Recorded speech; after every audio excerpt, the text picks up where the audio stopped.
सर्वेभ्यो नमो नमः। आप सभी लोगों का काव्यामृतम इस आमुख पटल पर हार्दिक स्वागत एवं अभिनंदन है। मित्रों, आज हम लोग गोस्वामी तुलसीदास प्रणीत रामचरितमानस के चिंतनात्मक अध्ययन में पुनः प्रवर्तित होने जा रहे हैं।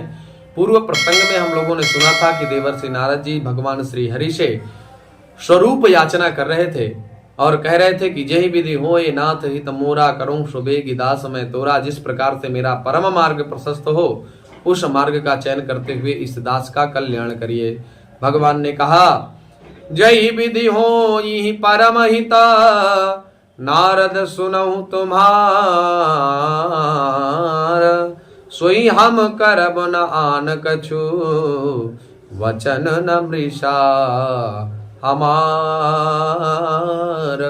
वचन न मृषा हमार।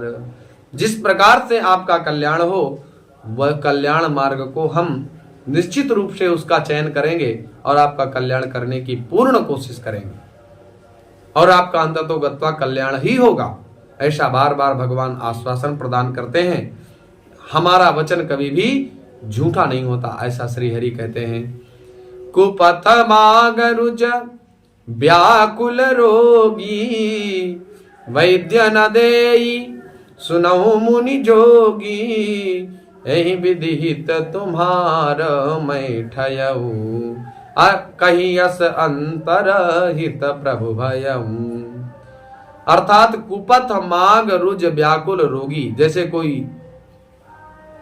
नारद जी कहते हैं, हे योगी मुनि सुनिए, रोग से व्याकुल व्यक्ति यदि कुपथ्य मांगे तो क्या वैद्य उसको दे देगा? जैसे मान लीजिए वैद्य जान रहा है कि चाउमीन खाने से इस रोगी का रोग और पुष्ट होगा, तो वैद्य उसको चाउमीन खाने देगा? नहीं। तो भगवान श्री हरि हैं विश्व वैद्य, और नारद जी को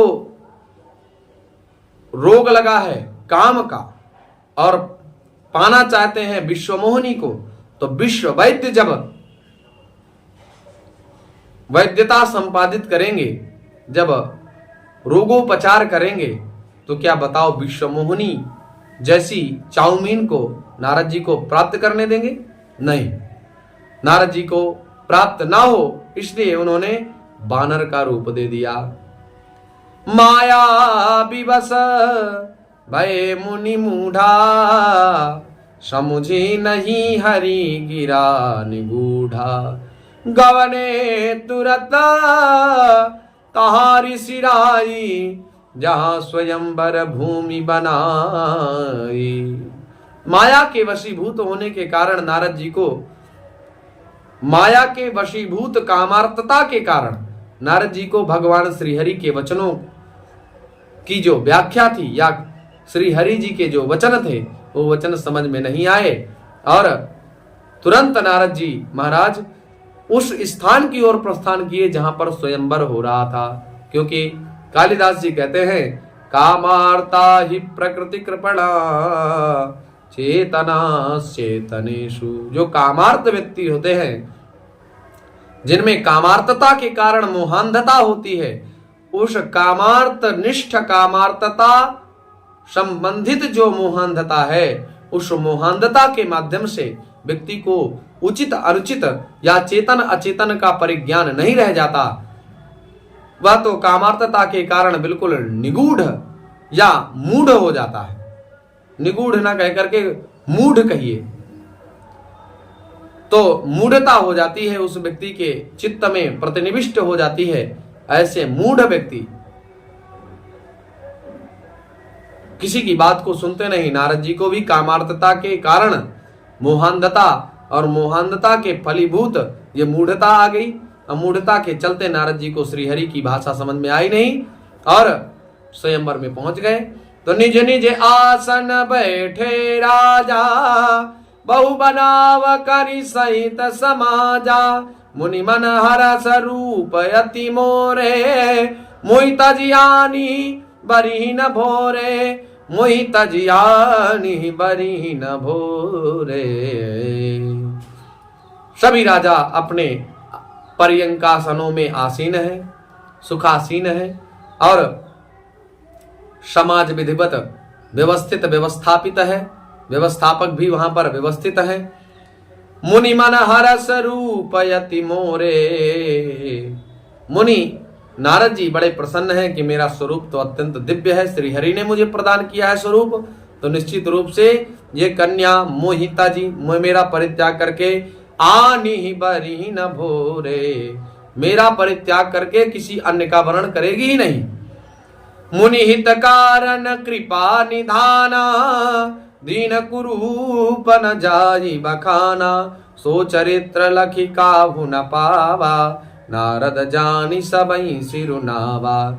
मुनि के हित के कारण कृपा निधान श्री हरि जी ने उनको कुरूप प्रदान किया, जिसका वर्णन नहीं किया जा सकता। उस चरित्र को कोई समझ नहीं पाया और नारद जी को स्वरूप यद्यपि बानर का प्रदान किया था श्री हरि ने, तो बानर स्वरूप न दिखते हुए उनको नारद जी का ही स्वरूप दिख रहा था और सभी लोगों ने नारद रूप में नारद जी को प्रणाम किया। रहे तहां दुई गण, रहे तहां दुई रुद्रगण, ते जानई सब भेऊ, विप्रवेश देखत फिरहीं, परम कौतुकी ते। अर्थात वहां पर शिव जी के दो गण थे जो सारे इस रहस्य को जानते थे और विप्रवेश में इधर उधर देखते घूम रहे थे। वो भी परम कौतुकी थे, माने मन चंगी थे, मनमौजी जिनको कहें। तो जय समाज बैठे मुनि जाई, हृदय रूप आमिति अधिकाई, ता बैठे महेश गण दो, विप्रवेश गति लखई न को। जिस समाज में नारद मुनि स्वरूप के भयंकर अहंकार से मदमस्त होकर के बैठे हुए थे, उसी समाज में उसी नारद जी के पास ही रुद्रगण जो दो थे, ब्राह्मण का वेश धारण किए थे, वो दोनों रुद्रगण नारद जी के पास बैठ गए।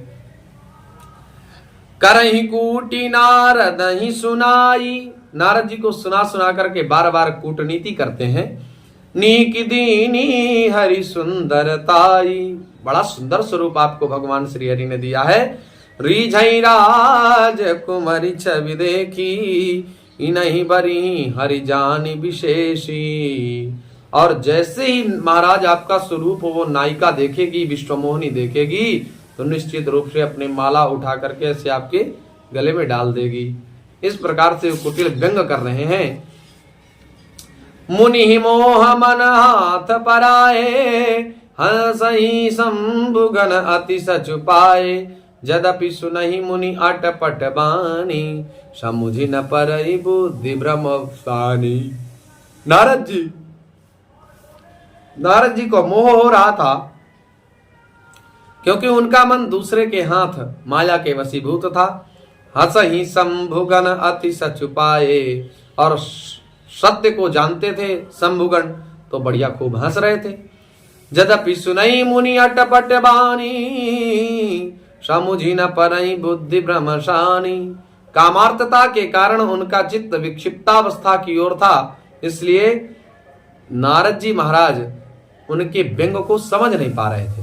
काऊ न लखा सो चरित विशेषा, सो स्वरूप नृप कन्या देखा, मरकट बदन भयंकर देही, देखत हृदय को क्रोध भाते ही, देखत हृदय क्रोध भाते ही। अर्थात इस चरित्र को कोई नहीं जान पाया। वह कन्या जब वरमाला लेकर के आई और नारद जी को देखा, तो मरकट बदन, बंदर का सा मुंह, और बदन भयंकर देही, और भयंकर देह थी। देखत हृदय क्रोध भाते ही, नारद जी को देख करके उस नृप कन्या के मन में भयंकर क्रोध उत्पन्न हो गया। सखी संगलय कुंवरी तब, चली जनुराज मलाल, देखत फिरई महीपत सब, कर सरोज जयमाल, कर सरोज जयमाल। सखी संग लय कुंवरी तब सखियों को संग में लेकर के वह कुंवरी अर्थात नृप कन्या चली जनु राजमराल। वह राजमराल का, राजमराल राज माने होता है, राजमराल माने होता है राजहंस। तो क्या राजहंसों को लेकर के सखी चली? तो यहां प्रसंगानुकूल अर्थ लगाना चाहिए। यहां पर राजमराल का अर्थ होगा राजहंसिनियों के साथ, जिनकी गति राजहंस की भांति है, ऐसी राजहंसिनियों के साथ वह नृप कन्या चली। देखत फिरई महीप सब कर सरोज जयमाल, कर सरोज जयमाल। वह अपने कमल जैसे हाथों में जयमाला लिए सब राजाओं को देख परीक्षणार्थ कि कौन सुंदर है, कौन सब लक्षण संपन्न है, इसका परीक्षण करने के लिए पूरे राज स्वयंवर स्थल में परिभ्रमण करते हुए देख रही है।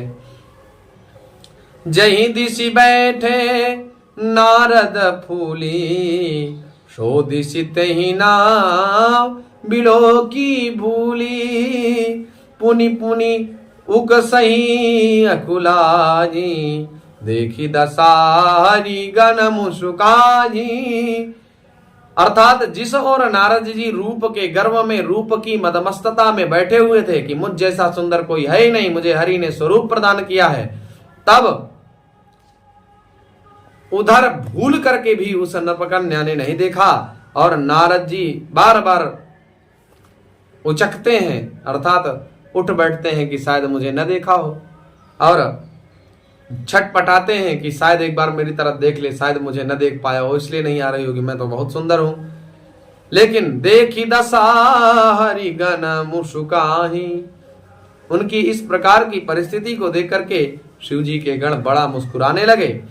दारि नृपतनु ता गयऊ कृपाला, कुंवरी हरसी मेलेऊ जयमाला। दुल्हिनी लय गए लक्ष्य निवासा, नृप समाज सब भयऊ निराशा। कृपालु महाराज, कृपालु भगवान श्री राजा का शरीर धारण कर वहां पहुंचे। राजकुमारी ने हर्षित होकर के उनके गले में जयमाला डाल दी। लक्ष्मी निवास भगवान दुल्हन को ले गए। श्री विष्णु उस विश्वमोहिनी कन्या को ले गए।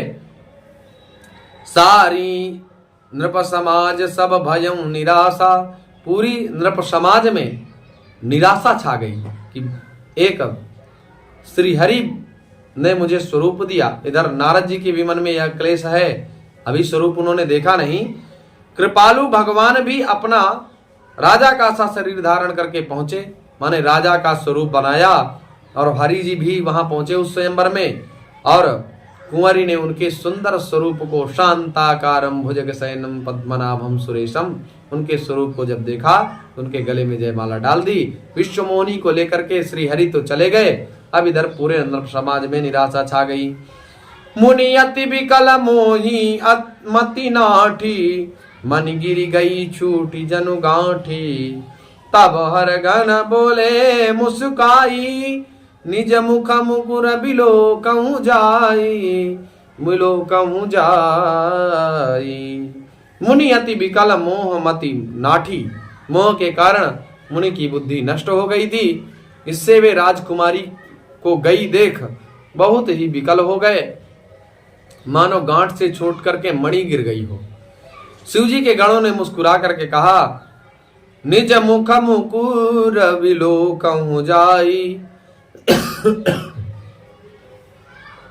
अर्थात अपने मुख को मुकुर में जाकर के देखो, दर्पण में जाकर के अपना मुंह तो देखो। अस कहीं दो भागे भय भारी, वदन दीख मुनि बारी निहारी। बेशु बिलो की क्रोध यति बाढ़ा, तिनहि सराप दीन यति गाढ़ा। ऐसा कह करके वे दोनों बहुत भयभीत होकर के भागे। मुनि ने जल में झांक करके अपना मुंह देखा, अपना रूप देखकर उनको बड़ा क्रोध उत्पन्न हुआ, और शिव जी के गणों को अत्यंत क्रोध में आकर के श्राप दिया। हो भुनि साचर जाई